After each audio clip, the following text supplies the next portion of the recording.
Hobb's algorithm is one of the earliest approaches for pronoun resolution. But what is pronoun resolution? Let's understand this with the help of an example. You may all be familiar with this nursery rhyme. Read the text carefully. Now, the question is, to whom the pronoun his refers to?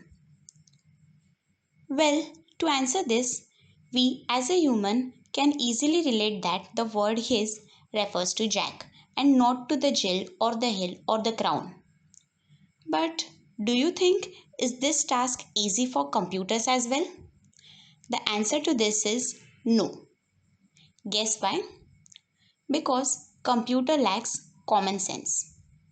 When two or more expressions in the text refer to the same person or thing, then they are said to co-refer. And this task of finding all expressions that are co-referent with any of the entities found in a text is known as coreference resolution.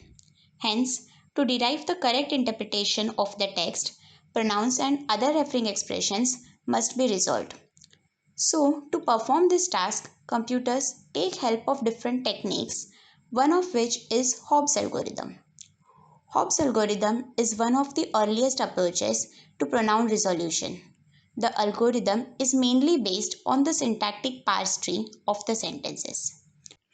To make the idea more clear, let's consider the previous example of Jack and Jill to understand how we humans try to resolve the pronoun his.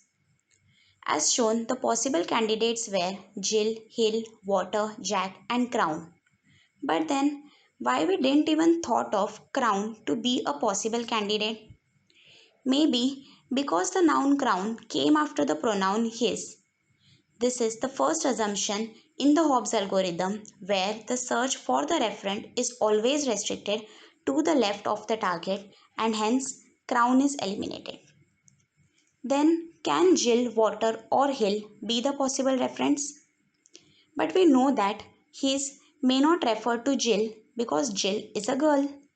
Generally, animate objects are referred to either by male pronouns like he, his, or female pronouns like she, hers, etc. And inanimate objects take neutral gender like it. This property is known as gender agreement, which eliminates the possibilities of Jill, hill, and water.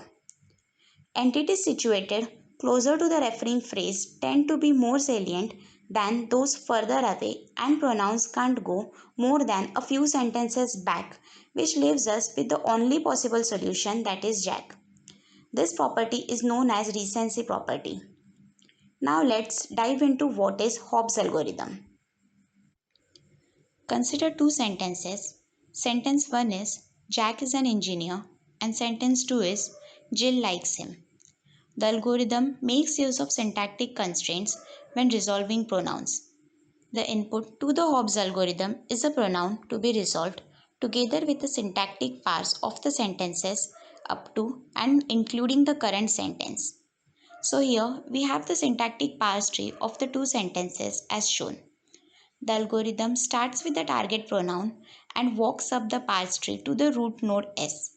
For each noun phrase or S node that it finds, it does a breadth first left to right search of the node's children to the left of the target.